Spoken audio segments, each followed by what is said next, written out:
யோவான் சுவிசேஷ புஸ்தகம் நம்முடைய வேதத்தில் இருக்கிற புஸ்தகங்களிலே மிக ஒரு அருமையான புஸ்தகம் என்று சொல்லலாம். ஏன் அப்படின்னா, அந்த யோவான் புஸ்தகம் தான் இயேசுனுடைய தெய்வீகத்தை முழுவதுமாக என்ன செய்யுதுன்னா வெளிப்படுத்துகிறது. மற்ற சுவிசேஷங்கள்லாம் எடுத்த உடனே இயேசுனுடைய பிறப்பை தான் சொல்லுவாங்க. யோவான் மட்டும் என்ன செய்வார்னா, எடுத்த உடனே இயேசு சிருஷ்டித்தவர்ன்ற இடத்துல இருந்து ஆரம்பிப்பார். இயேசு தான் தேவன் என்ற இடத்த அவர் டச் பண்ணுவார் எடுத்த எடுப்புலையே. மற்ற சுவிசேஷங்கள்லாம் முடிவில் தான் இயேசுவை தேவனாக காட்டுவாங்க. ஆனால் யோவான் என்ன செய்வார்னா, ஆரம்பத்திலேயே அவரை தேவனாக காமிச்சுட்டு தான் தன்னுடைய சுவிசேஷத்தையே துவங்குவார். ஏனென்றால் யோவான் இயேசுவை எல்லா வகையிலும் அறிந்த ஒரு நல்ல சீசன். நீங்கள் யோவானை குறித்து வாசித்து பார்த்தீங்கன்னா, அவன் ஒரு பெரிய சமுதாயத்தில் அந்தஸ்துள்ள ஒரு சீசன். இயேசு சிலுவையில் அறையப்பட்ட போது அந்த அரண்மனைக்குள்ள பேதுரு போய் மறுதளிச்சான்லாம் நம்ம வாசிக்கிறோம் பாருங்க. பேதுரு அந்த அரண்மனைக்குள்ள போவதற்கு கூட யோவானுடைய ரெக்கமெண்ட்ஸ் தேவைப்பட்டுச்சு அப்படின்னு சில சரித்திர ஆசிரியர்கள் சொல்கிறாங்க. அந்த அளவுக்கு யோவான் பிரபல்யமான ஆளாக அன்னைக்கு இருந்தார். அது மட்டுமல்ல, இயேசுவும் மரிக்கும் போது தன்னுடைய தாயை யார் கையில் தான் ஒப்படைச்சாராம்? யோவான்கிட்ட தான் ஒப்படைச்சார். மரியாதை கூப்பிட்டு இதுதான் உன் மகன்றாரு. அதே மாதிரி இவரை கூப்பிட்டு அதுதான் உன் தாயின்றார். அந்த அளவுக்கு யோவானோடு கூட இயேசுனுடைய உறவு அவ்வளோ அழகான உறவு. அது மட்டுமல்ல, இயேசுடைய 12 சீசர்களிலுமே யோவான் ஒருத்தர் தான் என்ன செஞ்சார்னா, இயற்கையான வயதில் மரணத்தை சந்தித்தார். மற்ற எல்லா சீடர்களுமே குறைந்த வயதிலேயே இயேசுவுக்காக அடித்து கொல்லப்பட்டார்கள், வாளால் அறுக்கப்பட்டாங்க, தலை வெட்டப்பட்டாங்க, பல வகையான துன்பத்தை சந்தித்து செத்தாங்க. ஆனால் அந்த யோவானுக்கு மாத்திரம் இயேசு என்ன செஞ்சார்னா, கிருபை மேலே கிருபை கொடுத்து கொண்டே இருந்தார். அதனால தான் அந்த யோவான் என்ன செஞ்சார்னா, பல புஸ்தகங்களை எழுதினார். 1 யோவான், 2 யோவான், 3 யோவான் நிருபங்கள் இந்த யோவானால் எழுதப்பட்டது. வெளிப்படுத்தின விசேஷம் அப்படின்னு கடைசியாக ஒரு புஸ்தகம் இருக்கும். அந்த புஸ்தகத்தை குறித்து வாசித்து பார்த்தீங்கன்னா, அது ஒரு தீவில் இருக்கும்போது இயேசுவே வந்து அவனுக்கு வெளிப்படுத்தி சில காரியங்களை சொன்னதாக அவர் ஆரம்பத்தில் எழுத ஆரம்பிப்பார். ஏன் அவங்களுக்கு சொல்லுகிறேன்னா, யோவான் சுவிசேஷம் என்பது வேத புஸ்தகத்தில் நாம் படிக்க வேண்டிய பிரதானமான ஒரு புஸ்தகம். யோவான் சுவிசேஷத்தை நல்லா படிச்சிங்கனாலே இயேசுவை குறித்து உங்கள்கிட்ட யார் என்ன கேள்வி கேட்டாலும் நீங்கள் என்ன செய்வீங்க? தெளிவாக பதில் பேசுவீங்க. இயேசுவை குறித்து தெளிவாய் ஒரு மனிதன் பேசுவதற்கு இந்த யோவான் சுவிசேஷம் உதவுகிறது. இயேசு என்ன செய்வார்னா, நான் வானத்திலிருந்து வந்த மன்னா, நீங்கள் என்னை புசிச்சிங்கன்னா பிழைப்பீர்கள் அப்படின்னு யோவானில் தான் பேசுவார். அதே யோவானில் தான் ஆபிரகாம் என்னுடைய நாளை காண ஆசைப்பட்டான் அப்படின்னு பேசுவார். இப்படிலாம் இயேசு தன்னை பற்றி நிறையா பேசுவார். யோவான் சுவிசேஷத்தில் தான் இயேசு என்ன செய்கிறார்னா, என்னை அல்லாமல் ஒருவனை என்ன செய்ய முடியாது, தேவனிடத்தை வர முடியாது, நான் தான் வழி, நான் தான் சத்தியம், நான் தான் ஜீவன் அப்படின்னு சொல்லுவார். அதே மாதிரி தான் யோவானில் தான் சொல்லுவார், என்னை இல்லாமல் நீங்களும் ஒன்றும் என்ன செய்ய முடியாது, செய்ய முடியாதும்பார். யோவான் 15ஆம் அதிகாரத்தில், நான் தான் செடி, நீங்கள் எல்லாம் கொடியாக இருக்கிறீங்க, என்னை இல்லாமல் உங்களால் என்ன செய்ய முடியாது, ஒன்றும் செய்ய முடியாதும்பார். இப்படி எத்தனையோ விஷயங்கள் யோவான் சுவிசேஷத்தில் நமக்கு இருக்கும். நான் ஏற்கனவே சொன்னபடி யோவான் சுவிசேஷத்தை நீங்கள் படித்தீங்கன்னா படிக்க படிக்க படிக்க உங்களை புஸ்தகத்தை வைக்கவே விடாது, முடிக்கவே விடாது. ஏன் அப்படின்னா, ஒவ்வொரு அதிகாரமும் அவ்வளவு சூப்பராக ஆவியானவரால் எழுதப்பட்டிருக்கும். யோவான் 2ஆம் அதிகாரத்தில் சொல்லப்பட்டிருக்கிற அந்த கானாவூர் கல்யாணத்தை மற்ற சுவிசேஷங்களை நம்ம பார்க்க முடியாது. மற்ற சுவிசேஷங்கள் சொல்லாத பல கருத்துக்களை அந்த யோவான் எடுத்து சொல்லுவார். லாசருவின் மரணத்தை குறித்து மற்ற சுவிசேஷங்கள் எழுத மாட்டாங்க. ஆனால் யோவான் தெளிவாக என்ன செய்வார், எழுதுவார். ஏன் நான் உங்களுக்கு சொல்லுகிறேன்னா, யோவான் அந்த அளவுக்கு இயேசுவை எப்படியாகவும் இந்த ஜனங்களுக்கு தேவன் என்பதை என்ன செஞ்சாகணும், கொண்டு போய் ஆகணும். இயேசுவை தேவன் என்பதை இந்த ஜனங்கள் மத்தியில் கொண்டு போய் ஆகணும். இல்லை என்றால் இயேசுவை ஒரு தீர்க்கதரிசியாக பார்க்குறாங்க ஒரு கூட்டம், இயேசுவை ஒரு கூட்டம் வேற ஒரு பார்வையில் பார்க்குறாங்க, இயேசு இன்னொரு கூட்டம் வேற ஒரு பார்வையில் பார்க்குறாங்க அப்படின்ற சொல்லி ஒரு முடிவை ஏற்படுத்துவதற்காக இந்த யோவான் தன்னுடைய 1ஆவது அதிகாரத்தில் அந்த முதல் வசனத்தை அவர் ஆரம்பிக்கும் போது எப்படி ஆரம்பிக்கிறார்னா, ஆதியில் என்ன இருந்துச்சு, வார்த்தை இருந்துச்சு, அந்த வார்த்தை எங்கே இருந்துச்சு, தேவனிடத்தில் இருந்துச்சு. அதுக்கடுத்து சொல்றாரு, அந்த வார்த்தை தான் என்னவா இருந்துச்சு, தேவனா தான் இருந்துச்சு. அவர் முதல் வார்த்தையை இயேசுவை தான் பேசுகிறார். ஆதியில வார்த்தை இருந்துச்சு, அந்த வார்த்தை தேவனிடத்தில் இருந்துச்சு, அந்த வார்த்தை தேவனாக இருந்துச்சு. நீங்கள் 14ஆம் வசனத்தில் வாசிச்சு பார்த்தீங்கன்னா அந்த வார்த்தை தான் மாம்சமாகி இந்த பூமிக்கு வந்துச்சும்பார். அந்த வார்த்தை 14ஆம் வசனம் வாசிங்க.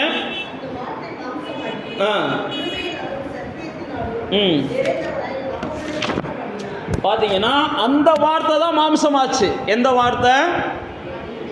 ஆதியில இருந்த வார்த்தை, தேவனிடத்தில் இருந்த வார்த்தை, தேவனா இருந்த வார்த்தை. அதனால சில குழப்பவாதிகள் என்ன செய்வாங்கன்னா, இயேசு ஒரு மனிதன் என்று சொல்லி உங்கள்கிட்ட வந்து குழப்ப வருவாங்க. இயேசு இப்போ வந்த ஒரு நபி என்று சொல்லி குழப்ப வருவாங்க, தீர்க்கதரிசி என்று குழப்ப வருவாங்க. இந்த யோவான் சுவிசேஷத்தை நீங்கள் அவங்ககிட்ட வாசிக்க சொன்னாலே வசனத்திலே அவங்கள என்ன செஞ்சிடலாம், நீங்கள் முக்காடை போட்டு அனுப்பி விடலாம். நல்லா தெரிந்து கொள்ளுங்க, ஒருத்தவங்க உங்கள்கிட்ட தவறான உபதேசத்தை கொண்டு வர்றாங்கன்னா நீங்கள் புரிந்து கொள்ளணும், முதல்ல அவங்க பேச விட்டுலாம் நீங்கள் வேடிக்கை பார்க்கக்கூடாது. நீங்கள் அவங்களுக்கு என்ன செய்யணும், இயேசுவை பற்றி சொல்கிற அளவுக்கு இயேசுவை பற்றி நீங்கள் தெரிஞ்சு வச்சுருக்கணும். பிசாசை நம்ம பேச விட்டு வேடிக்கை பார்க்கக்கூடாது. பைபிள் அப்படி தான் போட்டிருக்கு. பல இடங்களில் இயேசு என்ன செய்வார்னா, பிசாசு பேசின உடனே அதட்டுவார்னு பைபிளில் போட்டிருக்கோம். பிசாசை எப்படி பேச விட்டு வேடிக்கை பார்க்கக்கூடாதோ அதே போல தான் தவறான உபதேசத்துக்காரங்களை நம்ம என்ன செய்யக்கூடாது, பேச விட்டுலாம் வேடிக்கை பார்க்கக்கூடாது. அவன் வரும்போதே தவறான உபதேசக்காரன் தெரியுது போது அதுக்கப்புறம் அவன் பேசட்டும்னு சொன்னீங்கன்னா நிச்சயமாக அவன் கலையை விதைச்சிட்டு போயிடுவான். தவறான உபதேசத்துக்காரனை நம்ம கோவப்பட்டுலாம் அடிக்கக்கூடாது. தவறான உபதேசத்துக்காரங்கன்னு சொல்லி நம்ம அவங்களோட எரிச்சல்லாம் விடக்கூடாது. ஏனென்றால் பவுல் சொல்லும்போது சொல்கிறான், சாத்தான் கண்ணியில் இருக்கிற பிடியில் இருக்கிற அவர்களை நீங்கள் சாந்தத்தோடு பேசினா தான் சாத்தான் பிடியிலிருந்து ஜனங்களை விடுதலையாக்க முடியும். ஒரு மனுஷனை சாத்தான் பிடியிலிருந்து விடுதலை ஆக்கணும் அப்படின்னா பைபிளில் போட்டிருக்கு, அவனோட சாந்தத்தோடு நம்ம பேசணுமா. நமக்கு சாத்தான் பிடியிலிருந்து மனுஷனை விடுதலை ஆக்கணுமாலே நமக்கு கோபத்தோடு தான் பேசுகிறது இயல்பாக இருக்குது. யோசிச்சு பார்த்தீங்கன்னா அப்படி தான் நம்ம செய்வோம். ஆனால் வேதத்தில் பவுல் சொல்லுகிறான், சாத்தானின் பிடியில் இருக்கிறவங்கள்ட்ட நீ சாந்தமாக பேசணும். தீமோத்தேயுக்கு எழுதுகிறான். அப்போ தான் அவங்க என்ன செய்வாங்க, விடுதலை ஆவாங்க. சத்தமாக பேசினா தான் விடுதலை ஆவாங்கன்னு நம்ம வேதம் நமக்கு சொல்லிக் கொடுக்கல. இப்போ நான் ஏன் உங்களுக்கு சொல்ல வரேன்னா, இயேசுனுடைய தெய்வீகத்தை மறுக்கிறவர்கள், நீங்கள் நல்லா தெரிந்து கொள்ளுங்க, பிதா, குமாரன், பரிசுத்தாவி. பிதா இல்லாமல் குமாரன் இல்லை, குமாரன் இல்லாமல் பரிசுத்தாவி இல்லை. இந்த மூன்று பேரும் ஒன்றாக இருக்கிறார்கள், ஆனால் ஒன்று கிடையாது. புரியுதா? திரித்துவம்னு அதுதான் சொல்லுவாங்க. இந்த மூணு பேரும் ஒன்றாக இருக்கிறார்கள், ஆனால் ஒன்று கிடையாது. ஆனால் மூணான்னு கேட்டால் மூணும் கிடையாது. அதுதான் திரித்துவ தேவனை நாம் ஆராதிக்கிறோம்.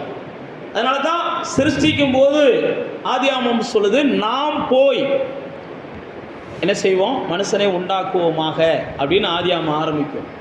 ஏன் இதெல்லாம் நான் உங்களுக்கு சொல்லுகிறேன்னா, இயேசு வேற, பிதா வேற, பரிசுத்தாவி வேற, இது வேற அது வேறன்னு சொல்லி இன்னைக்கு குழப்புகிற அநேக போதனைகள் போன் மூலமாக வந்துருச்சு, நேர்விலே வருது. இன்னைக்கு எந்த அளவுக்கு செல்போன், சமூக வலைதளங்கள் சாத்தானுக்கு பயன்படுது அப்படின்னா, பைபிளை வச்சு இன்னைக்கு சமூக வலைதளங்களில் தான் சாத்தான் அதிகமாக செயல்பட்டு கொண்டு இருக்கிறான்.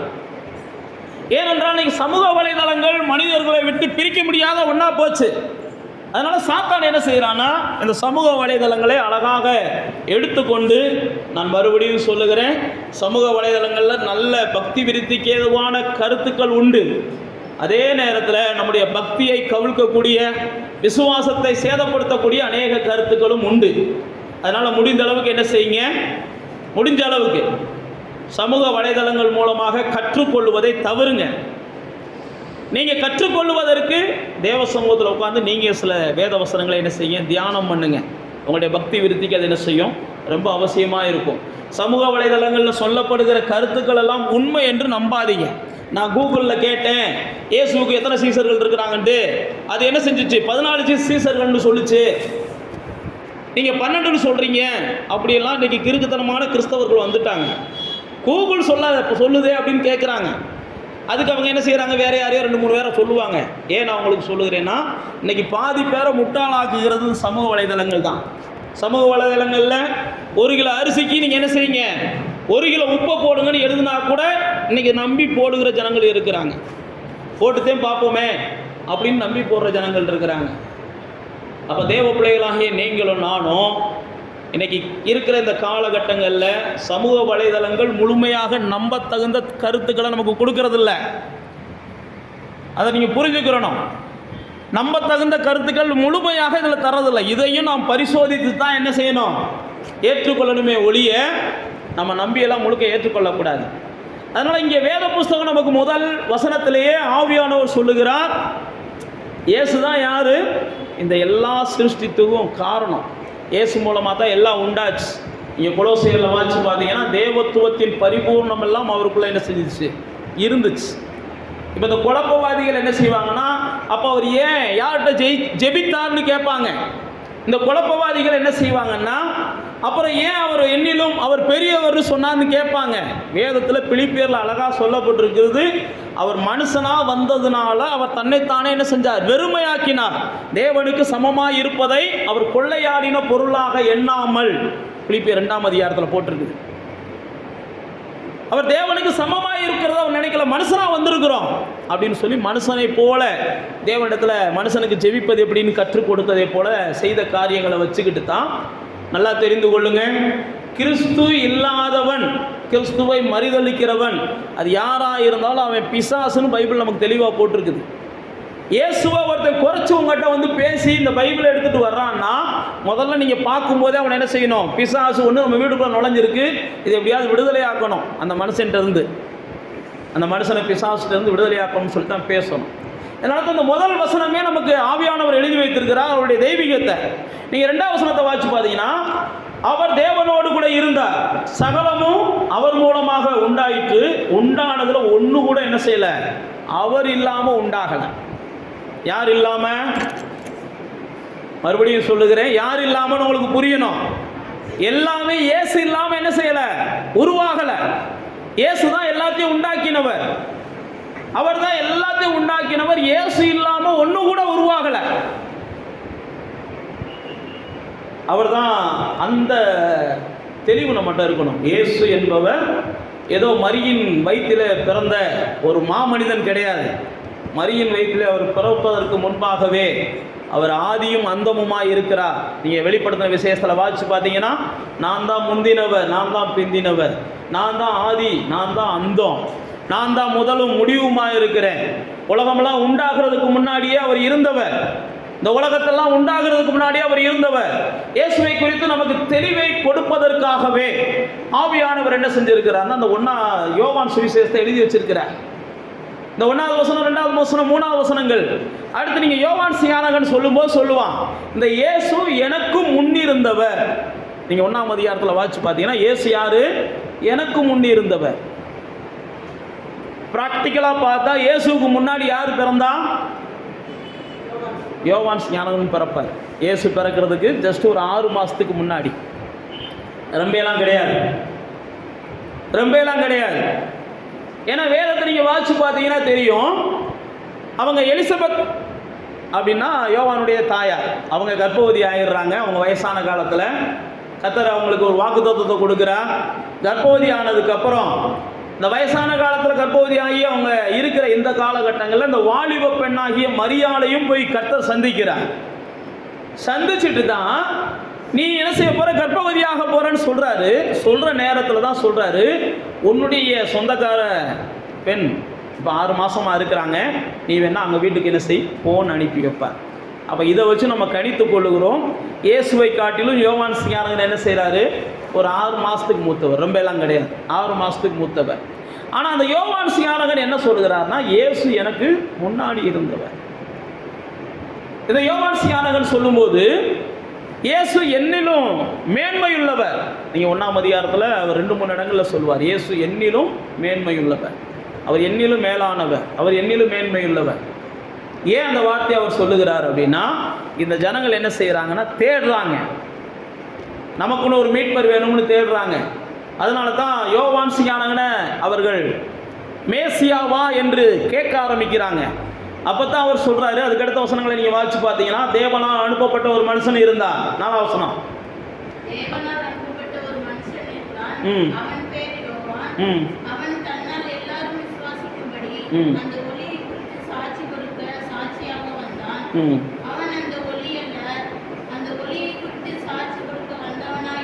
பாருங்க, யோவானை குறித்து வேதம் சொல்கிறது, அவன் ஒளி அல்ல, அவன் அந்த ஒளியை குறித்து சாட்சி கொடுக்க வந்தான்.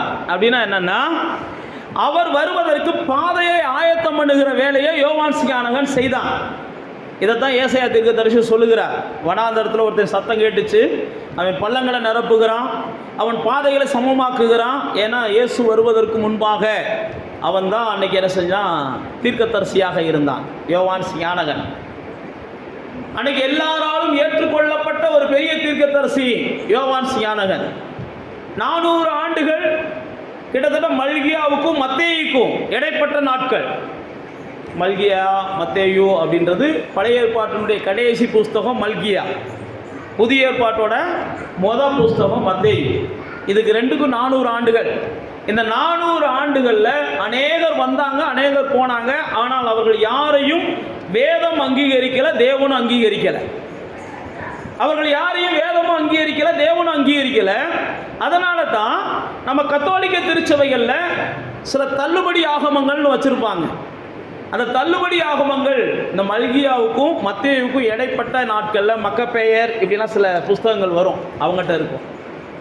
அதை நம்ம ஏற்றுக்கொள்ளுகிறதில்ல. ஏன் அப்படின்னா அதில் இதுக்கும் முரண்பாடான பல கருத்துக்கள் இருக்கிறது. அதனால தான் அதெல்லாம் நம்ம ஏற்றுக்கொள்ளுகிறது இல்லை. அப்போ இந்த யோவான் ஸ்நானகன் இவன் ஒரு பெரிய தீர்க்கதரிசியாக இந்த 400 ஆண்டுகள் இருண்ட காலம்ன்றாங்க. அந்த இருண்ட காலத்துக்கு அப்புறம் வந்த முதல் வெளிச்சம் யாரு? யோவான் ஸ்நானகன். அதனால தான் அவனை பார்த்து வேதம் சொல்லுகிறது, நான் ஒளி அல்ல, அவர் இன்னுமே தான் வரப்போறார், நான் ஒளியை குறித்து சாட்சி கொடுக்க வந்திருக்கிறேன். ஜஸ்ட்டு ஒளி வருவதற்கு முன்பாக, யானை வருவதற்கு முன்னாடி ஒரு ஓசை வரும்பாங்க பாருங்க, அந்த ஓசை தான் நான், இனிமேல் தான் வரப்போகுது. அதுக்கு அடுத்த வசனத்தை தான் சொல்கிறது, எல்லா மனுஷனையும். 9ஆம் வசனத்தை வாசிங்க.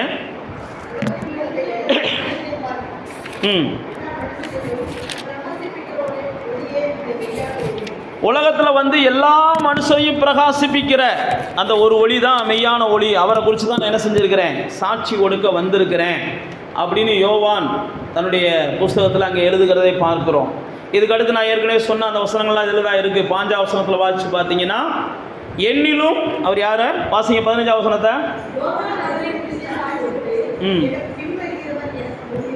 அவர் எனக்கு முன்னாடி இருந்தவர், அவர் சொல்றார் என்னிலும் மேன்மையுள்ளவர். அதே இது 30ஆம் வசனத்திலையும் சொல்லுவார். 30ஆம் வசனத்தை வாசிங்க.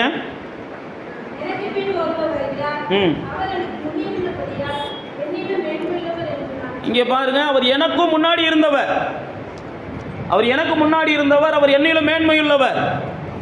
இயேசு யோவான் ஸ்நானகனை பார்த்து ஒரு வார்த்தை சொல்லுவார். எப்போ சொல்லுவார்னா, அவன் செத்ததுக்கு அப்புறம் சொல்லுவார். கேள்விப்பட்டிருக்கீங்களா? ஸ்திரீகளிடத்தில் பிறந்தவர்களே யார் தான் பெரிய ஆள்? யோவான் ஸ்நானகன் தான் பெரிய ஆள். இயேசு அவன் செத்ததுக்கு அப்புறம் சொல்லுவார். ஏன்னா ஜனங்கள் என்ன செய்வாங்கன்னா, அவன் உடைய பார்த்துட்டு, அவன் உடைய குறித்து பைபிளில் பெருசாக எழுதப்பட்டலை, ஆனால் ஒரு சில வார்த்தைகளை வச்சு அவன் எலியாவே போல என்ன செஞ்சான் இருந்தான். ஏதோ ஒரு தோலை உடுத்தி கொண்டா, தோல் உடைகள், அவன் காட்டு ஆகாரங்களை சாப்பிட்டு கொண்டு இருந்தான் அப்படின்னு பொதுவாக சரித்திர ஆசிரியர்கள் சொல்கிறாங்க.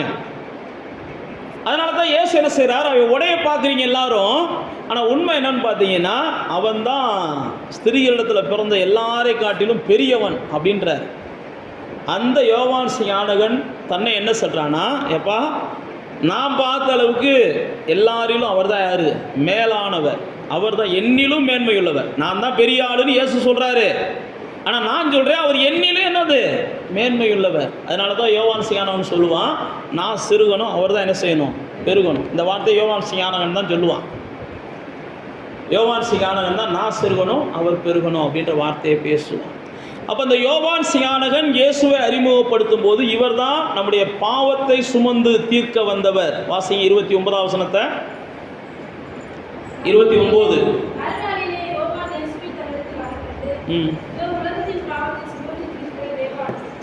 இவர் தான் யாரு? உலகத்தின் பாவத்தை எல்லாம் சுமந்து தீர்க்கக்கூடியவர். இயேசுவை முதல்ல வெளிப்படுத்தும் போது, இவர் தான் எல்லா மனுஷனையும் பிரகாசிக்கக்கூடியவர் அப்படின்னு 9ஆம் வசனத்தில் சொல்றான். எந்த மனுஷனையும் பிரகாசிப்பிக்கிறவர் அவர். அடுத்து அவர் சொல்லும்போது சொல்றான், என்னிலும் அவர் மேன்மையுள்ளவர், அவர் தான் முன்னாடி இருந்தவர். அவர் என்னிலும் மேன்மை உள்ளவர். மூணாவது இங்கே சொல்லும்போது சொல்கிறான், அவர் தான் உலகத்தின் பாவத்தை எல்லாம் சுமந்து தீர்க்கும்படி வந்தவர். ஒரு மனுஷனுடைய பாவம் மன்னிக்கப்படுவதற்கும் அல்லது அவனுடைய பாவத்தின் தண்டனை அவனுக்கு வராமல் அவன் பாதுகாக்கப்படுவதற்கும் இயேசு ஒருத்தர் தான் பரிகாரம் என்று வேதம் நமக்கு சொல்லுகிறது.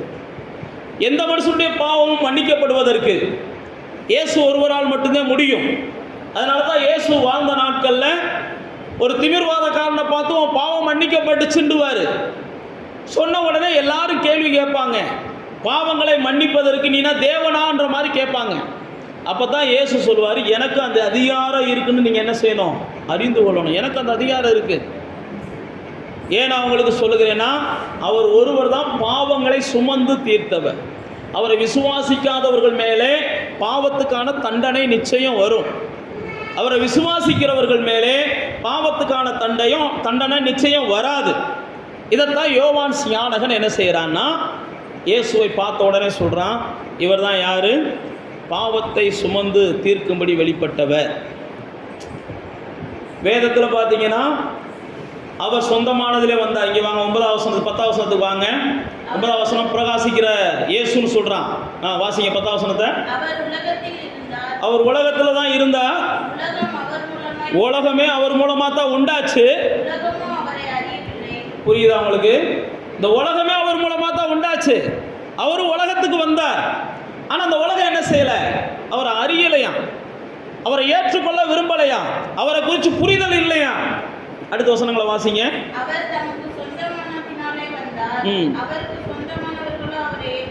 பாருங்க, அவர் சொந்தமானதிலே வந்தார் அப்படின்னா ஆபிரகாம் வாழ்ந்த அந்த இனத்திலே இயேசு வருகிறார். தாவீது வாழ்ந்த அந்த இனத்திலே இயேசு வருகிறார். இப்படி பரிசுத்தவான்கள் வாழ்ந்த அந்த இனத்தில் அவர் வந்த போதும் வேதம் சொல்கிறது, அவருக்கு சொந்தமானவர்கள் அவர் என்ன செய்யலையாம், ஏற்றுக்கொள்ளவில்லை. இங்கே ஒரு வித்தியாசமான வசனத்தை ஆவியானவர் எழுதி வச்சிருக்கிறார். உலகத்தை உண்டாக்குனவர், ஆனால் உலகத்துக்கு வர்றாரு, அந்த உலகம் அவரை ஏற்றுக்கொள்ளலை. இந்த உலகத்தை உண்டாக்குனவர் இந்த உலகத்துக்கு வர்றாரு, அந்த உலகம் என்ன செய்யலை, ஏற்றுக்கொள்ளலை. நீங்கள் எல்லாம் யோசிச்சு பாருங்க. நீங்களே என்ன செய்கிறீங்க, உங்கள் பையனுக்கு ஒரு கார் வாங்கி கொடுக்குறீங்க, ஆனால் உங்கள் பையன் உங்களை மட்டும் அந்த காரில் ஏற்றவே மாட்டேன்றான்னா உங்கள் மனசு என்ன செய்யும், எவ்வளோ வருத்தமாக இருக்கும். இந்த உலகத்தையே உண்டாக்கி மனுஷனுக்கு கொடுத்தாரு, ஆனால் அந்த மனுஷன் என்ன செய்ய மாட்டேன்றான், உண்டாக்கினவரை என்ன செய்ய மாட்டேன்றான், ஏற்றுக்கொள்ள மாட்டேன்றான். அதனால தான் அவர் ரொம்ப என்ன செஞ்சார், வருத்தப்பட்டு சில இடங்களில் மனுஷனை பார்க்கும்போது, மனுஷனே நீ என்ன செய்ய, மனம் திரும்பு மனம் திரும்பு மனம் திரும்பும்பாரு. அப்போ தேவ பிள்ளைகளை இங்கே வேதாகத்தில் போட்டிருக்கு, சொந்தமானதில் வந்தால் சொந்தமானவர்கள் அவரை ஏற்றுக்கொள்ளவில்லை. சில நேரத்தில் இயேசு சொன்னார் பாருங்க, வேதத்தில் பல இடங்களில் போட்டிருக்குது, உன் வீட்டார் தான் உனக்கு என்ன செய்வாங்க, சத்ருவாக இருப்பாங்கன்னு வேதத்தில் போட்டிருக்குது.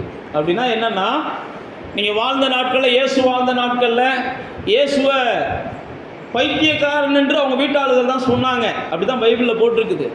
இயேசுனுடைய வல்லமையையும் இயேசுனுடைய தெய்வத்துவத்தையும் அவங்க வீட்டுக்காரங்க தான் பரியாசம் பண்ணாங்கன்னு பைபிளில் போட்டிருக்குது. இயேசு வளர்ந்த ஊருக்கு போனாராம். எல்லா ஊருக்கும் போகும்போது இயேசுவை அவ்வளவு கொண்டாடுறாங்க. ஆனால் இயேசு வளர்ந்த ஊருக்கு வந்தாராம். வந்த உடனே இவன் தான் தச்சன் அல்லவா, இவனுடைய உடன் பிறந்த சகோதரிகள் நம்மகிட்ட இருக்கிறாங்களே, இவங்கெல்லாம் சகோதரர்களாச்சேன்னு பேசினாங்களாம். ஆவியானவர் எழுதி வைத்திருக்கிறார், அவங்க விசுவாசிக்காதபடினாலே அந்த இடத்துல ஆண்டவர் என்ன செய்யலையா, அற்புதங்களை செய்யலையா. தான் வளர்ந்த ஊரில் என்ன செஞ்சாலும் என்ன செய்ய மாட்டான், அவனை விசுவாசிக்க மாட்டான். அதனால் அற்புதங்களை அவன் விசுவாசிக்காதனால செய்யாமல் போயிட்டார்னே அங்கே எழுதப்பட்டிருக்குது. சில இடங்களில் சொந்தமானவர்கள் நம்மகிட்ட இருக்கிறத அங்கீகரிக்க மாட்டாங்க. சில இடங்களில் நம்முடைய வீடுகளில் இருக்கிறவங்க நமக்கு ஒத்துழைப்பு தந்து நம்முடைய உயர்வுக்கு காரணமாக இருக்க மாட்டாங்க. நம்ம எல்லாருக்குமே தெரியும், யோசேப்பு தான் கனவை சொன்ன உடனே முதல்ல அவங்க வீட்டுக்காரங்க தான் யோசேப்புக்கு என்ன செஞ்சாங்க, ஆமாம் சத்ருவா மாதிரி எப்படி கனவு நிறைவேறுதுன்னு பார்ப்போம் அப்படின்லாம் பேசுனாங்கன்னு பைபிளில் போட்டிருக்குது. ஆனால் இங்கே ஆவியானவர் சொல்கிறாரு, எப்போ அவங்க யாருமே ஏற்றுக்கொள்ளலை, ஆனால் யார் ஏற்றுக்கொள்கிறாங்களோ அதை தான் 12ஆம் வசனம் சொல்லுது பாருங்க.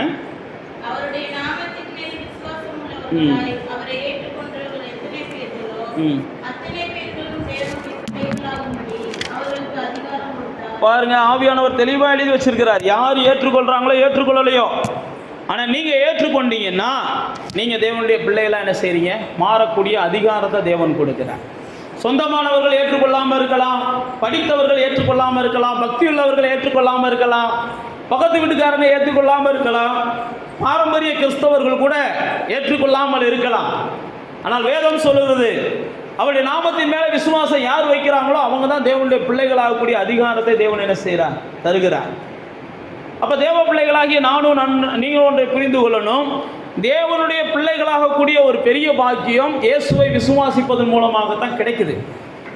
இயேசுவை மறுதலிக்கிறவர்கள் பிசாசுடைய பிள்ளைகள். நீங்கள் அதை புரிஞ்சுக்கிறணும். இயேசுவை ஒருவன் ஏற்றுக்கொண்டா தான் தேவனுடைய பிள்ளை. இயேசுவை ஒருத்தன் மறுதலிச்சானா அவன் பிசாசோட பிள்ளை. அதான் நான் உங்களுக்கு மறுபடியும் சொல்லுகிறேன். ஆண்டவராகிய இயேசுட்ட வந்து உங்களை பற்றி யார் என்ன வேணாலும் சொல்லலாம். ஆனால் இயேசு நல்லா தெரிந்து கொள்ளுங்க, அவங்க சொல்கிறாங்கன்றதுக்காக உங்களை தள்ளி விட மாட்டார். உங்களை பற்றி யார் வேணாலும் என்ன வேணாலும் சொல்லலாம். அதற்காக இயேசு உங்களை என்ன செஞ்சிட மாட்டார்? தள்ளி விட்டுற மாட்டார். இயேசுக்குரிய நோக்கம் என்னன்னா, எப்படியாகிலும் உங்களை தன் பக்கம் இழுத்து கொள்ளணும், எப்படியாகிலும் உங்களை ஏற்றுக்கொள்ளணும், எப்படியாகிலும் உங்களுடைய வாழ்க்கையில் பிரகாசத்தை கொடுக்கணும், எப்படியாகிலும் உங்களுடைய வாழ்க்கையில் மாற்றத்தை கொடுக்கணும், எப்படியாகிலும் உங்களுடைய வாழ்க்கையில் இருக்கிற இருளை அகற்றணும். யார் என்னன்னு சொல்லிட்டு போகட்டும், நீங்கள் இயேசுவை விசுவாசிக்க ஆரம்பித்த உடனே அவருடைய பிள்ளை என்ற ஒரு முத்திரை உங்களுக்கு கொடுத்துட்றார். சகை வீட்டுக்கு இயேசு போகிறாரு, எல்லாரும் என்ன செய்கிறாங்க? என்ன இவன் வீட்டுக்கு போகிறாரு அப்படின்னு தான் பேசுனாங்க. அப்போ தான் இயேசு சொல்லுவார், இன்னையிலிருந்து இவன் என்ன செய்ய போகிறான்? ஆபிரகாமின் குமாரனா மாற போகிறான் அப்படிம்பார். மத்தேயு வீட்டுக்கு இயேசு போவார். மத்தேயு வீட்டுக்கு இயேசு போகும்போது இதே பிரச்சனை தான். மத்தேயு வீட்டுக்கு போகும்போது இயேசு பாவிகளோடு என்ன செய்கிறார்? போய் ஸ்நேகம் வச்சிருக்கிறாரே அப்படிம்பாங்க. அப்போ இயேசு என்ன செய்வார்? நான் நீதிமான்களை எல்லாம் பாவிகளை தான் என்ன செஞ்சேன்? அழைக்க வந்தேன் அப்படிம்பார்.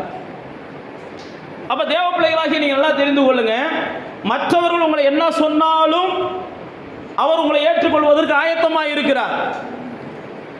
ஆனால் நீங்கள் அவரை ஏற்றுக்கொண்டால் மட்டும்தான் அவருடைய பிள்ளைகளாக கூடிய அதிகாரத்தை உங்களுக்கு தருகிறார். அவர் உங்களை ஏற்றுக்கொள்வதற்கு ஆயத்தமாக இருக்கிறார். உங்களை பற்றி ஒரு வேளை என்ன செய்யலாம்? இந்த கையும் களவுமாய் பிடிக்கப்பட்ட ஒரு விபச்சார பெண்ணை குறித்து யோவான் 8ஆம் அதிகாரத்தில் எழுதப்பட்டிருக்கிறது. எல்லாரும் கொண்டு வந்து நுப்பாட்டிடுறாங்க. இந்த அம்மா கையும் களவுமா பிடிக்கப்பட்டவங்க, இவங்களை கல்லால் எரியணும், கொல்லணும். நீங்கள் என்ன சொல்கிறீங்க?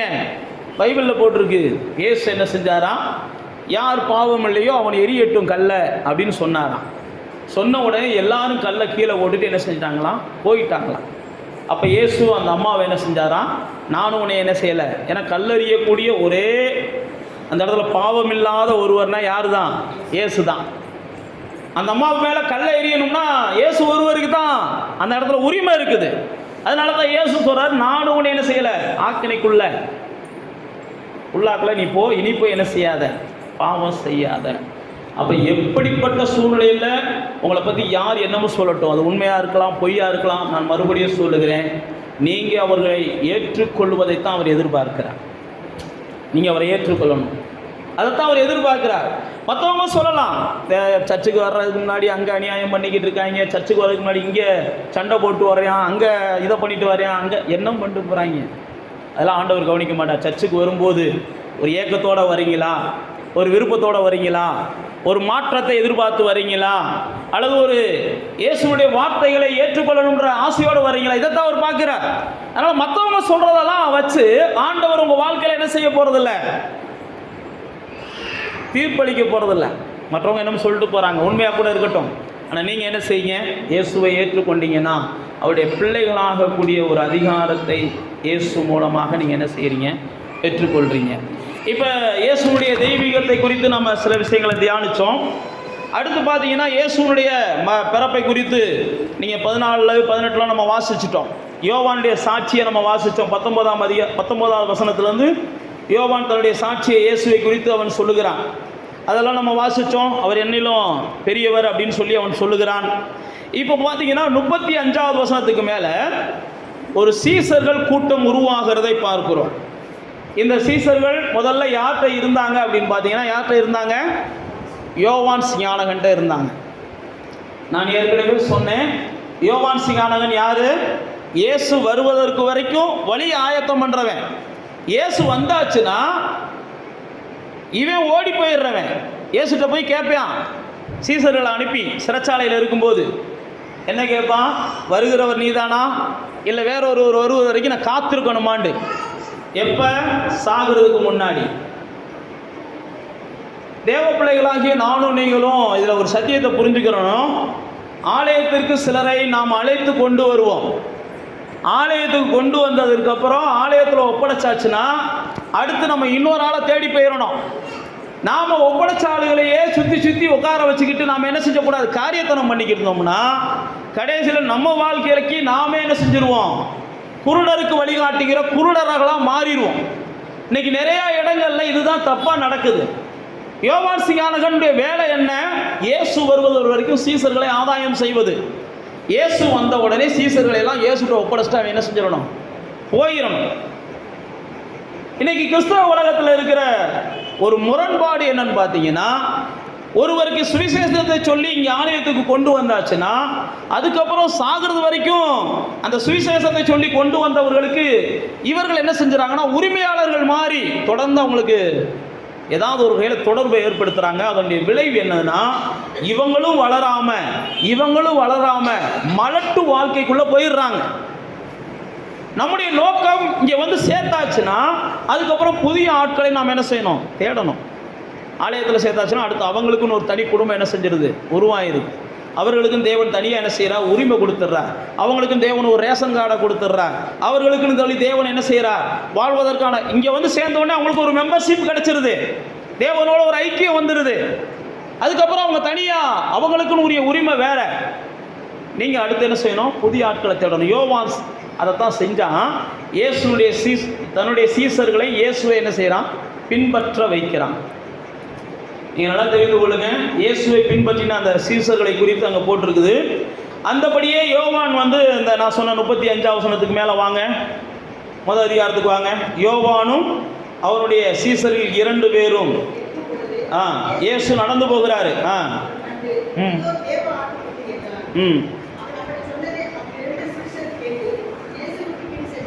பாருங்க, அந்த 2 சீசர்கள் யாருக்கு பின்னாடி போனாங்களாம்? இயேசுவுக்கு பின்னாடி போனாங்க. ஆக ஏன் சீசர்கள் இயேசுவுக்கு பின்னாடி போகிறாங்களேன்னு சொல்லிலாம் யோவான் என்ன செய்யலை? அதைத்தான் நான் சொல்கிறேன். தெளிவான புரிதல் கிறிஸ்தவ உலகத்தில் வேணும். தெளிவான புரிதல் இல்லைனாலே கிறிஸ்தவ உலகத்தில் நாம் என்ன செஞ்சிருவோம்னா தேவனுடைய திட்டத்தை விட்டு தடுமாறிடுவோம். அந்த 2 சீடர்கள் அப்போ போன உடனே யோவான் என்ன செஞ்சிடறாரு? புரிஞ்சுக்கிட்டாரு. ரைட், நம்மளை காட்டிலும் நமக்கான ஓட்டம் முடிஞ்சிச்சு, நான் அடுத்த இது ஆரம்பிச்சிருச்சுன்னு சொல்லிடுறாரு. அதில் பைபிளில் போட்டிருக்கு அந்திரேயா போனார்னு போட்டிருக்கு. இயேசுவை பின்பற்றின முதல் சீசன் அப்படின்னு யோவான் யாரை சொல்கிறாரு? அந்திரேயாவை சொல்கிறார். அந்திரேயா கூட இன்னொரு சீசன் இருந்ததாக அங்கே யோவான் எழுதும்போது எழுதுகிறார். சில சரித்திர ஆசிரியர்கள் என்ன செய்கிறாங்கன்னா அது இன்னொரு ஆள் யார் தான்? யோவான் தான்றாங்க. ஏன்னா அந்திரேயாவும் பேதுரும் யார்? அண்ணன் தம்பி, ஒரே தகப்பனுக்கு பிறந்தவங்க. அந்திரேயாவும் பேதுரும் யாருக்கு பிறந்தவங்க? ஒரே தகப்பனுக்கு பிறந்தவங்க. அவங்க 2 பேரும் அண்ணன் தம்பி. இங்கே அந்திரேயாவும் யோவானும் இயேசுவை பின்பற்றி போகிறாங்க. இயேசுவை பின்பற்றி போன உடனே இயேசு பாருங்க அவங்க ஏதோ தேடுகிறதை போல. அதுக்கு அடுத்த வசனத்தை வாசிங்க.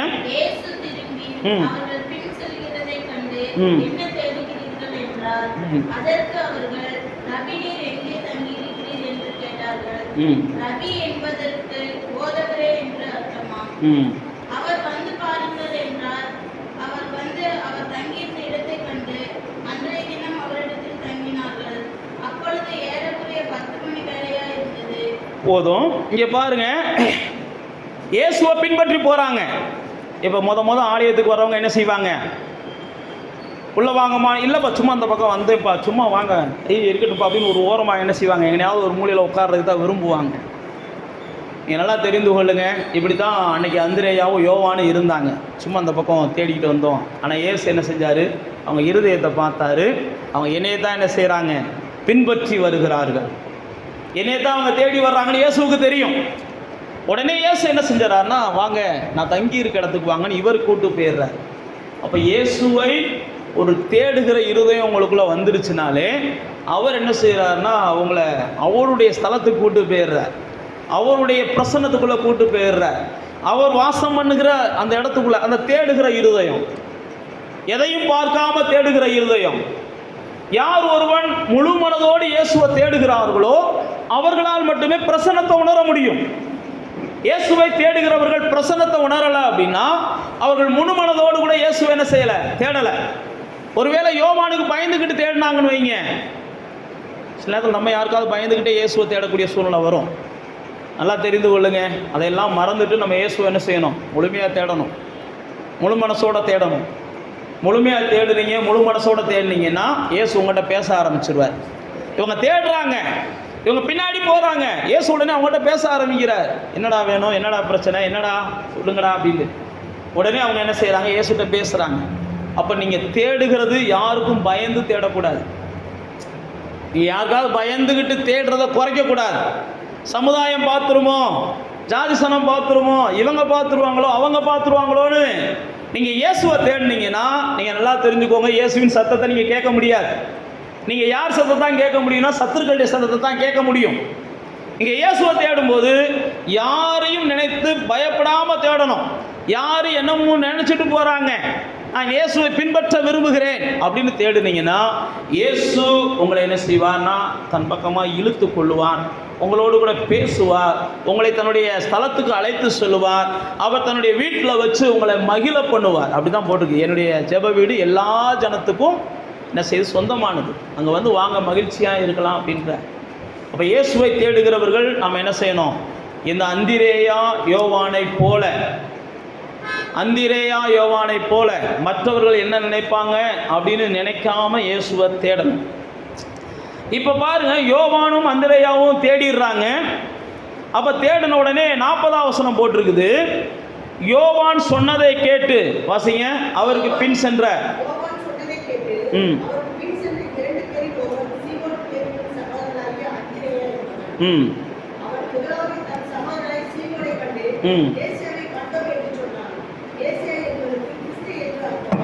போதும். இங்கே பாருங்க, அந்திரேயா இயேசுவை பார்த்துடுறாரு, இயேசுகிட்ட பேசிடுறாரு, இயேசுடைய பிரசன்னத்தை அனுபவிச்சிடுறாரு. இவர் தான் நம்முடைய ரட்சகர், இவர் தான் நம்முடைய மீட்பர்னு அவருக்கு புரிஞ்சிருது. புரிஞ்ச உடனே என்ன செஞ்சாருன்னா தான் வீட்டில் இருக்கிற சகோதரனோடு கூட இயேசுவை பற்றி பேச ஆரம்பிக்கிறார்.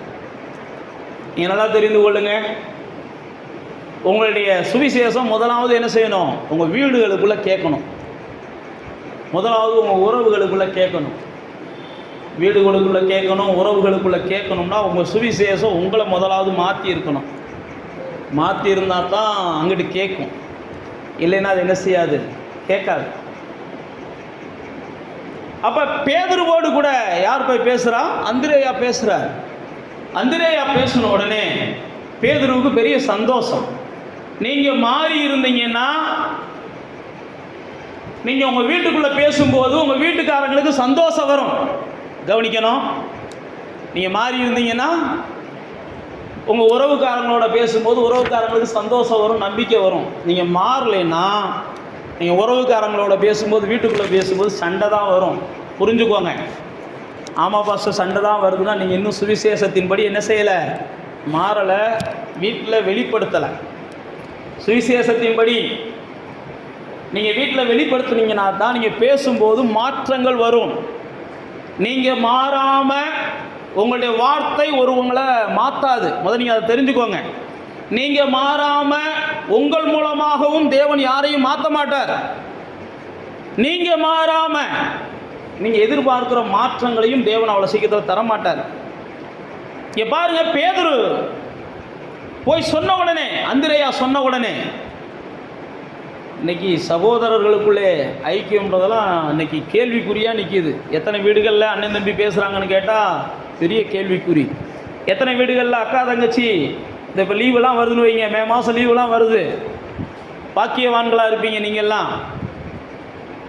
ஆமாம், மூத்தக்கா வந்து எப்போ வருது, வாரம் வர்றாங்க, அப்படியா, அப்போ நான் 2வது வாரம் வரோம் அப்படின்ற அளவுக்கு ஆகிப்போச்சு இன்றைக்கி உலகம்.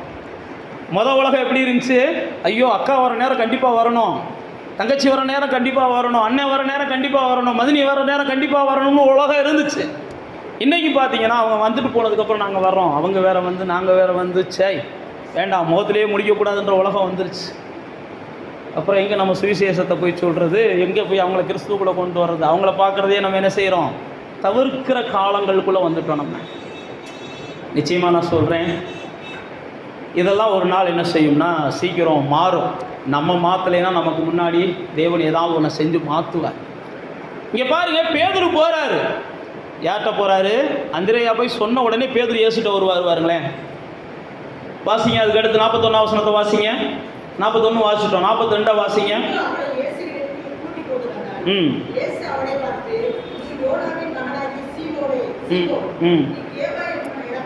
ம் பாருங்க, இங்கே பேதுரு அந்திரேயா கூப்பிட்டு வர்றாரு. கூப்பிட்டு வந்த உடனே இயேசு பாருங்க உடனே பேதுருவை பார்த்து பேசுறாரு, நீ என்ன செய்ய போற, கேபா என்று அழைக்கப்பட போகிற. அப்படின்னா என்னன்னா, இதுவரைக்கும் குழப்பத்திலேயே இருந்த, இதுவரைக்கும் ஒரு நிலையில்லாத ஆளா இருந்த, காலையில் ஒன்றை சிந்திப்ப சாயங்காலம் ஒன்றை சிந்திப்ப, ஒரு நாணலை போல நெளிந்து கொண்டே இருந்த பேதுரு என்றால் நாணல், கேபா என்றால் கற்பாறை. அப்போ இனிமேல் உன் வாழ்க்கையை நான் என்ன செய்ய போகிறேன், ஸ்திரப்படுத்த போகிறேன், பலப்படுத்த போகிறேன்னு இயேசு அவனோடு கூட பேசினார். அப்போ நீங்களும் நானும் ஒரு மாற்றத்தோடு கூட தன்னுடைய குடும்பத்தாரை இங்கே அழைத்து கொண்டு வந்தோமே ஆனால், குடும்பத்தாரை ஆண்டவர்கிட்ட அழைத்து கொண்டு வந்தால் ஆண்டவர் அடுத்த நிமிஷமே குடும்பத்தாரை மாற்றுறாரு. நீங்கள் மாறி இருந்தால், நீங்கள் மாறாத பட்சத்தில் நான் மறுபடியும் சொல்லுகிறேன், உங்களுடைய முயற்சிகளிலே கர்த்தர் கை கொடுக்க மாட்டார். ஏனென்றால் நீங்களே மாறலை, இன்னொருத்தனை உங்களை வச்சு ஆண்டவர் சந்திச்சிட்டாருன்னா அவனையும் மாற விட மாட்டீங்க. ஏ, நான் இந்த சர்ச்சுக்கு 10 வருஷமாக வர்றேன், நானே 11 மணிக்கு மேலே தான் வர்றேன், நீ என்ன செய்கிற, இன்னைக்கு வந்துட்டு நீ வாட்டுக்கு 10 மணிக்கெலாம் போய் உட்காந்துக்கிட்டு இருக்க, பேசாமல் வர்றா 11:30 போட நீ அப்படின்ற அளவுக்கு நீங்கள் என்ன செய்வீங்க, மாற விட மாட்டீங்க. கொர்நேலியுவை குறித்து பைபிளில் போட்டிருக்குது. கொர்நேலியுவை ஆண்டவர் சந்திக்கிறார். அப்போஸ்தலர் 10ஆம் அதிகாரத்தில் சந்திச்ச உடனே ஆண்டவர் கொர்நேலியிட்ட பேசுகிறாரு, எப்பா ஒரு ஊழியக்காரனை போய் கூப்பிட்டு வந்து அவன் சொல்கிறத கேளு அப்படின்றார். ஆனால் அந்த கொர்நேலி என்ன செஞ்சான்னா, தான் மட்டும் கேட்கக்கூடாது, தான் வீட்டில் இருக்கிற தான் சொந்தக்காரங்களெல்லாம் வரவழைச்சான் அப்படின்னு அப்போஸ்தலர் 10ஆம் அதிகாரத்தில் போட்டிருக்குது. இப்போ பேதுரு வருகிறார். பேதுரு வந்த உடனே ஆளா யாரு காலுக்கு விழுகிறா, கொர்நேலி விழுவார். கொர்நேலி விழுந்த உடனே இங்கே கவனிக்கணும், பேதுரு உடனே என்ன செய்வார், எப்பா நம்மெல்லாம் மனுஷங்க, ஒருத்தருக்கு ஒருத்தர் காலுக்கு விழுகக்கூடாது, கடவுளை மட்டும்தான்ப்பா நம்ம தொழுது கொள்ளணும் பாரு. ஏன் இங்கே ஆவியானவர் எழுதி வச்சிருக்கிறார்னா, நீங்கள் உங்கள் போதகரை உங்கள் குடும்பத்தில் எப்படி பேசுகிறீங்கன்னு தெரியாது, நீங்கள் உங்கள் போதகரை பற்றி உங்கள் வீடுகளுக்குள்ளே எப்படி பேசுகிறீங்கன்னு தெரியாது, உங்கள் உறவுகளுக்குள்ளே எப்படி பேசுகிறீங்கன்னு தெரியாது. நீங்கள் உங்கள் போதகரை பற்றி ஒரு மரியாதை இல்லாமல் பேசுனீங்க, அல்லது மரியாதை இல்லாமல் தனிப்பட்ட முறையில் வீடுகளுக்குள்ள, குடும்பங்களுக்குள்ள, நண்பர்களுக்குள்ள பேசிக்கிட்டீங்க அப்படின்னாலே நல்லா தெரிந்து கொள்ளுங்க, அங்கே தேவனுடைய செயலை நீங்கள் என்ன செய்கிறீங்கன்னா மட்டுப்படுத்துறீங்கன்னு அர்த்தம். இந்த கொர்நேலி மாத்திரம் இவன் மீன் பிடிக்கிறதுலேருந்து வந்தவன் தானே, யார், பேதுரு. நான் வந்து பெரிய பட்டாளத்தில் தலையாடு, அதனால் அவனை போய் வரட்டும், இங்கே வாங்க உட்காருங்க, ஏன்னா 100 ரூபா காணிக்கை கொடுத்தா போதகர்கள் இன்றைக்கி என்ன செய்கிறாங்க, எங்கனையும் உட்காடுறாங்க, எங்கனையும் எந்திரிக்கிறாங்கன்ற மாதிரிலாம் வெளியில் பேசப்படுகிறது. நம்முடைய ஆலயத்தில் பேசப்படலை, வெளியில் பேசப்படுகிறது. அப்படியெல்லாம் செஞ்சுருந்தான்னா அந்த வீட்டில் பேதுருடைய வார்த்தைக்கு மரியாதை இருந்திருக்காது. அந்த வீட்டில் பேதுருடைய வார்த்தைக்கு மரியாதை இல்லாமல் இருந்துருந்துச்சுன்னா வந்திருக்கிற ஒருத்தனும் மனம் திரும்பி இருக்க மாட்டான். ஒருத்தனும் மனம் திரும்பலைன்னா பேதுருடைய அந்த பிரயாசம் எல்லாம் வீண் போயிருக்கும். அப்போ நீங்கள் நல்லா தெரிந்து கொள்ளுங்க, உங்களுக்கு தேவன் கொடுத்துருக்கிற போதகரை குறித்து உங்களுக்கு என்ன செய்யணும், நல்ல பார்வை இருக்கணும். பார்வை இருந்தால் தான் நீங்கள் ஆலயத்துக்கு ஒருத்தவங்கள கூப்பிட்டு வரும்போது அவர்களோடு கூட தேவன் பேசுவதற்கு நீங்கள் என்ன செய்வீங்க, ஒரு கருவியாக இருப்பீங்க. இப்படித்தான் வேதத்தில் பார்க்குறோம். கொர்நேலி வந்த உடனே பேதுருவை கனம் பண்ணுகிறான், அதற்கப்புறம் பேதுரு பிரசங்கம் பண்ணுகிறான். அந்த பிரசங்கமானது அங்கே உட்கார்ந்த எல்லாரையும் தொடுகிறது. எல்லாரையும் தொட்ட உடனே அந்த இடத்துல எல்லாரும் இயேசுவை ஏற்றுக்கொள்ளுகிறார்கள். எல்லாரும் மேலும் பரிசுத்தாவி பொழியப்படுகிறது. எல்லாரும் ஞானஸ்நானம் எடுக்கிறார்கள். ஏன் நான் உங்களுக்கு சொல்லுகிறேன் அப்படின்னா, இந்த கொர்நேலியுவை போல இங்கே கூப்பிட்டா 10 உறவுக்காரங்க வரணும் உங்கள் வீட்டுக்கு. பேதுருவை கூப்பிட்ட உடனே யார் வந்தா? பேதுரு வந்தார். அந்திரேயா கூப்பிட்ட உடனே. புரியுதா புரியலையான்னு தெரியல. எல்லாரும் என்னை முறைச்சு பார்க்குறீங்க. இந்த காலத்துக்கு ஒத்து வராத பிரசங்கத்தை பாஸ்ட் என்ன செஞ்சுக்கிட்டு இருக்காரு, பேசிக்கிட்டு இருக்காரு ஓல அப்படின்னு பார்க்குறீங்க. பைபிள் இருக்கிறத சொல்கிறேன் பாருங்க. அந்திரேயாவை கூப்பிட்டு வந்த உடனே, பேதுரு வந்த உடனே ஆண்டவர் பேதுருவோடு பேசுகிறாரு. பேதுரு, உன் வாழ்க்கையில் ஒரு மாற்றத்தை நான் தரப்போகிறேன். பேதுரு, உன் வாழ்க்கையில் ஒரு பெரிய என்ன செய்ய போகுது, ஒரு திருப்பம் உண்டாக போகிறது. பேதுரு, இனிமே நீ என்ன செய்ய போற, உன் பார்வை மாறப்போகுது. பேதுரு, உன் பேச்சு மாறப்போகுது. பேதுரு, நீ என்கிட்ட வந்துட்ட, உன்னுடைய எதிர்காலம் வேற மாதிரி மாறப்போகுதுன்னு இயேசு பேதுருட்ட பேசுகிறாரு. அதுக்கப்புறம் தான் இயேசுவுக்கு பெரிய பிரதானமான சீசனாக யார் மாறுறா? பேதுரு மாறுறான். அந்திரேயாவை காட்டிலும் பிரதானமான ஒரு பெரிய சீசனாக இயேசுவுக்கு யார் மாறிட்டான்? பேதுரு மாறிட்டார். அப்போ நீங்கள் கூப்பிட்டு வர்ற ஆள் உங்களை காட்டிலும் இந்த சபைக்கு என்ன செய்யணும்? உறுதுணையாக இருக்கணும்.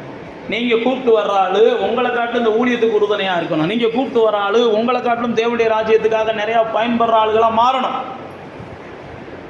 அடுத்து பாருங்க, பேதுருவை கூப்பிட்டு வந்துட்டாரு, முடிஞ்சு. அடுத்து நான் சீக்கிரமாக சொல்லி முடிக்க ஆசைப்படுறேன். 43ஆம் வசனத்தில் இயேசு போய் என்ன செய்கிறார்? ஒருத்தனை சந்திக்கிறார். அவன் யாரு? வாசிங்க.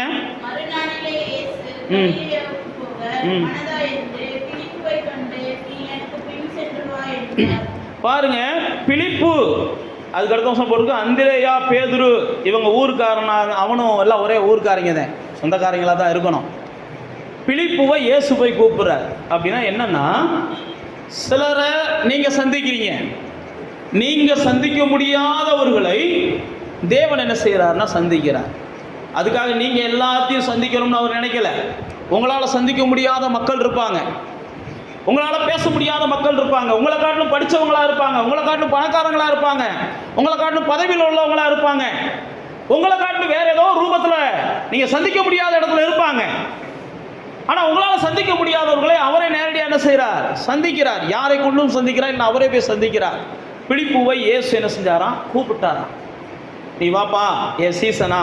நான் மறுபடியும் சொல்லுகிறேன், யாரெல்லாம் இயேசுவை சந்திச்சாங்களோ அல்லது யாரையெல்லாம் இயேசு சந்திச்சாரோ, கவனிக்கிறீங்களா?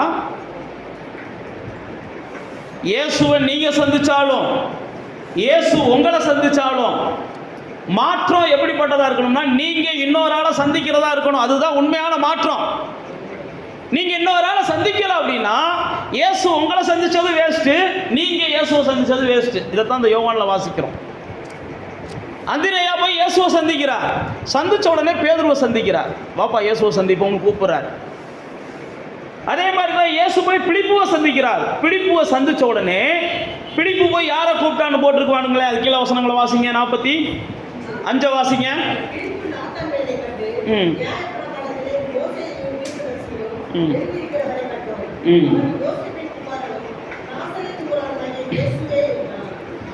பாருங்க, பிலிப்பு போய் அடுத்த நிமிஷமே என்ன செய்யறாரு? நாத்தான் வேலை சந்திக்கிறார். அதுதான் நான் உங்களுக்கு சொல்லுகிறேன், இயேசுவை நீங்க சந்திச்சது உண்மை அல்லது இயேசு உங்களை சந்திச்சது உண்மை அப்படின்னா நீங்க நிச்சயமா மற்றவங்களை என்ன செய்வீங்க? இயேசுவுக்காக போய் சந்திப்பீங்க. இயேசுவுக்காக நீங்கள் மற்றவங்கள சந்திக்கலை அப்படின்னா உங்களுடைய சந்திப்பை நீங்கள் என்ன செய்கிறீங்க? அது தேவையற்றதான் நீங்கள் என்ன நினைக்கிறீங்க. அவர் தேவையில்லாமல் என்னைய சந்திச்சிட்டாரு, நானும் தேவையில்லாமல் என்ன செஞ்சுட்டேன்? அவரை சந்திச்சிட்டேன். அவர் பாட்டுக்கு அவர் போக்கில் போகட்டும், நான் பாட்டுக்கு என்ன செய்கிறேன்? ஏன் போக்கில் போகிறேன்னு போய் கடைசியில் என்ன செஞ்சுறீங்க? இருளுக்குள்ளே போயிடுறீங்க. உங்களுடைய வெளிச்சம் பிரகாசிக்கணும் அப்படின்னா, உங்களுடைய வெளிச்சம் இன்னும் அதிகமாகணும் அப்படின்னா, உங்களுடைய பக்தி இன்னும் அதிகமாகணும் அப்படின்னா நீங்கள் நிச்சயமாக உங்கள் குடும்பத்தில் உள்ளவங்களுக்கு இயேசுவை சொல்லணும். உங்களுக்கு தெரிஞ்ச நண்பர்களுக்கு இயேசுவை சொல்லணும். அதுதான் சொல்கிறேன். இதைத்தான் இங்கே நாத்தான்வேல்ட்ட அவர் சொல்கிறார். நாத்தான்வேல்ட்ட சொன்ன உடனே நாத்தான் உடனே ஏற்றுக்கொள்ளலை. நாத்தான் ஒரு அறிவாளி, எல்லா வகையிலையும் அறிவுபூர்வமானதை சிந்திக்கிறவன். உடனே நாத்தான் கேட்குறான், நாசரேத்துலேருந்து எங்கடா நன்மை வரும்? இயேசு தான் நாசரேத்து ஊற அரைச்ச, அவரால் நமக்கு பிரயோஜனம் இல்லைன்றான். உடனே பிலிப்பு என்ன செய்கிறான்? அப்படிலாம் வாதம்லாம் பண்ண வேண்டாம், நீங்கள் வாட்சி பார்த்தீங்கன்னா நீ வந்து என்ன செய்ய? ஆமாம், நீ வந்து பாரு, நான் உன்கிட்ட வாதெல்லாம் பண்ண விரும்பலப்பா, நீ ஒரு நாள் வந்து பார், நீ ஒரு நாள் வந்து பார். சில நேரத்தில் அறிவு பெருத்தவங்ககிட்டலாம் நீங்கள் பேசுனீங்கன்னா உங்களுக்கு நோவு வந்துடும், உங்களுக்கு நோய் வந்துடும். வாய் தான் இன்னைக்கு பல வகையான நோய்க்கு காரணம். சாப்பாடு மட்டும் இல்லை, பேச்சுன்னு சொல்கிறேன். இன்னைக்கு பலர் நோய் வாய்ப்படுறாங்கன்னா வாய் ஏதோ வாய் அவங்கள பேசி பேசி பேசி என்ன செஞ்சுருக்கு, நோயாளி ஆக்கியிருக்கு. புரிஞ்சா சோத்திரம், புரியலைனாலும் சோத்திரம். இங்கே வாங்க, இங்கே என்ன வருது, இவர் போய் சொல்கிறாரு. சொன்ன உடனே பிலிப்பு என்ன செய்கிறாரு, எப்பா நீ வந்து பாருப்பா, நீ வந்து பாரு. அதுதான் நான் உங்களுக்கு சொல்கிறேன், நீ எதுவுமே செய்ய வேண்டாம். நீ ஒரு முறை இயேசுவை கூப்பிட்டு பாரு, நீ ஒரு முறை ஆலயத்துக்கு வந்து பாரு, நீ ஒரு முறை உட்காந்து உனக்காக ஆண்டவரேன்னு நீ பேசிப்பாரு, நீ ஒரு முறை செஞ்சு பாரு. உங்களுடைய நோக்கம் அதை நோக்கியே தான் இருக்கணும். எப்படி ஆகிலும் அந்த நாவை இயேசுவை நோக்கி கூப்பிட வச்சிடணும். எப்படியாவது அந்த காலை இயேசுவுக்கு முன்னாடி முடங்க வச்சிடணும். அது எப்படியாவது நீங்கள் செஞ்சிட்டீங்கன்னா மீதியை என்ன செஞ்சுக்கிறார், இயேசு பார்த்துக்கிறார். பாருங்க, அப்படி நாத்தான்வேலை கூப்பிட்டு வர்றாரு. கூப்பிட்டு வந்த உடனே இயேசு என்ன செஞ்சாருன்னா ஒரே வார்த்தையில் அழகா பேசுறாரு, கபடற்ற. உடனே நாத்தான்வேல் என்ன செய்யறான், என்னை எப்படி அறிவின்றான். ஏன்னா இது வரைக்கும் நான் உன்னைய பார்க்கவே இல்லை, நீ என்னைய பார்க்கவே இல்லை. என் நண்பன் கூப்பிட்டான். யார் நண்பன் சொல்லுங்க, நண்பன் யாரு, பிலிப்பு கூப்பிட்டான். நானும் எவ்வளோ என்கிட்ட வாதம் பண்ணி பார்த்தேன், நீ ஒரு முறை வந்து பாருண்ணா. நான் வந்து பார்க்கலான்னு பார்த்தா நீங்கள் என்ன செய்றீங்க, என்னையை பற்றி பேசுகிறீங்களே, என்னை எப்படி அறிவீர் அப்படின்றான். உடனே இயேசு என்ன சொல்கிறார் தெரியுமா, அந்த பிலிப்பு உன்னை சந்திக்கிறதுக்கு முன்னாடியே நீ அத்தி மரத்துக்கு கீழே இருந்த பார்த்தியா, அப்பயே உன்னை நான் என்ன செஞ்சுட்டேன், சந்திச்சிட்டேன், பார்த்துட்டேன்ற. நீங்கள் நல்லா தெரிந்து கொள்ளுங்க, ஒரு மனிதனை நீங்கள் சந்திப்பதற்கு முன்பாகவே அந்த மனுஷனை இயேசு என்ன செஞ்சிடறாருன்னா சந்திச்சிடுறாரு. அவனை சந்திச்சதுக்கு அப்புறம் நீ போய் அவனை போய் சந்திடான்னு உங்களை அனுப்புறாரு. நீங்க என்ன நினைக்கிறீங்க, இல்ல இல்ல அவன் அனனியாவை போய் சொல்லுவார், டேய் பவுலை நான் சந்திச்சிட்டேன், சவுலை நான் என்ன செஞ்சுட்டேன், சந்திச்சிட்டேன். அனனியா ஒரு தீர்க்கதரிசி, அனனியா ஒரு நல்ல சீசன், நான் போய் சவுலை சந்திச்சிட்டேன், நீ போய் சவுல்கிட்ட போடான்றாரு. உடனே அனனியா என்ன சொல்லுவாரு, ஐயோ அவன் முரட்டாட்டமான ஆளு, அவன் நம்ம மார்க்கத்துக்கு விரோதமான ஆளு, இயேசு பேரை கண்டாலே என்ன செய்வான், எரிச்சல் அடைகிற ஆளு, அவனை போய் சந்திக்க சொல்றீங்களே அப்படின்னு அனனியா சொல்லுவான். எல்லா மனிதர்களும் நம்மளை போல தான், எல்லா மனிதர்களும் நம்ம போல தான். ஆனால் வேதத்தில் பார்த்தீங்கன்னா ஆண்டவர் அவனுக்கு அட்ரஸை கூட கொடுப்பார், நேர் தெருவுக்கு போ, இந்த ஊருக்கு போ, அந்த ஊருக்கு போ. இப்போ அவன் ஜோம் பண்ணிக்கிட்டு இருக்கான். நேற்றைக்கு நடந்துச்சு, என்ன நடந்துச்சு, இயேசுவை பற்றி பேசுகிறவன கல்லால் அடிச்சியான். நீ சொல்றதெல்லாம் உண்மைதான், இயேசுவை பற்றி பேசினாலே எரிஞ்சு எரிஞ்சு விழுந்தான். இயேசுடைய நாமத்தை காட்டாலே அவனுக்கு கிறுக்கு பிடிக்கும். அது ஒரு காலம் இருந்துச்சு. இன்னைக்கு பார்த்தா இயேசுவின் நாமத்தை சொல்லி அவன் என்ன செய்கிறான், ஜோம் பண்ணிக்கிட்டு இருக்கான். ஏன் நான் உங்களுக்கு சொல்லுகிறேன்னா, இயேசு சந்திச்சு ஒரு மனுஷனை ஆயத்தம் பண்ணினதுக்கு அப்புறம் தான் நீங்கள் சந்திப்பதற்கு அவர் அனுமதிக்கிறார், அவரோட பேசுகிறதுக்கு அவர் அனுமதிக்கிறார். அதனால் நீங்கள் ஒன்றை புரிந்து கொள்ளணும், உங்களை வச்செல்லாம் அவர் எதையும் சாதிக்க முடியும்னு அவர் நம்பலை. ஆனால் உங்களை அவர் ஒரு கருவியாக என்ன செய்கிறார், பயன்படுத்த விரும்புகிறார் பரலோக ராஜ்யத்துக்கு. அதனால தான் பாருங்க, நாத்தான்வேல்கிட்ட சொல்லிடுறாரு. சொன்ன உடனே நாத்தான்வேல் என்ன செய்கிறான், சரண்டர் ஆயிடுறான். அப்போ தான் ஆண்டவர் சொல்கிறாரு, விசுவாசித்ததுனால நீ இன்னும் பெரிதானதை காண்ப அப்படின்றார். அப்போ தேவ பிள்ளைகளே, கடைசியான வசனம் ஒன்று சொல்லி முடிக்குது. அந்த வசனத்தை மாத்திரம் நம்ம சொல்லிட்டு ஜெபம் பண்ணி முடிக்கலாம். வாசிங்க கடைசி வசனம்.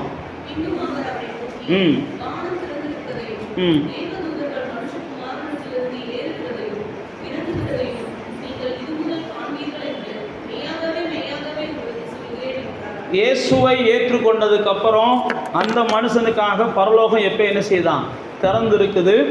தேவதூதர்கள் ஏறுகிறவர்களாக இறங்குகிறவர்களாக அந்த மனுஷனுக்காக பிரத்யேகமாக இருக்கிறார்கள். இதை நீங்கள் புரிஞ்சுக்கிறணும். நான் இயேசுவை ஏற்றுக்கொண்ட உடனே எனக்கு பரலோகத்திலேருந்து ஒரு சேனல் எனக்காகவே என்ன செய்யுது, ஸ்ட்ரெயிட்டாக கொடுக்கப்படுது. ஸ்ட்ரெயிட்டாக பரலோகத்திலேருந்து எனக்கான ஒரு சேனல் ஆண்டவர் கனெக்ட் பண்ணுறாரு. எப்பயுமே தூதர்கள் ஏறுகிறவர்களாக இறங்குகிறவர்களாக இருக்கிறார்கள். இந்த தரிசனத்தை யாக்கோபு தான் முத பார்ப்பார். கேள்விப்பட்டிருக்கீங்களா? அப்போஸ்தலர் 28ஆம் அதிகாரம், ஆதியாகமம் 28ஆம் அதிகாரத்தில் அப்பா அம்மா என்ன செய்வாங்க, போடான்னு அனுப்பி விடுவாங்க. அண்ணனுக்கு பயந்து ஓடுவார்.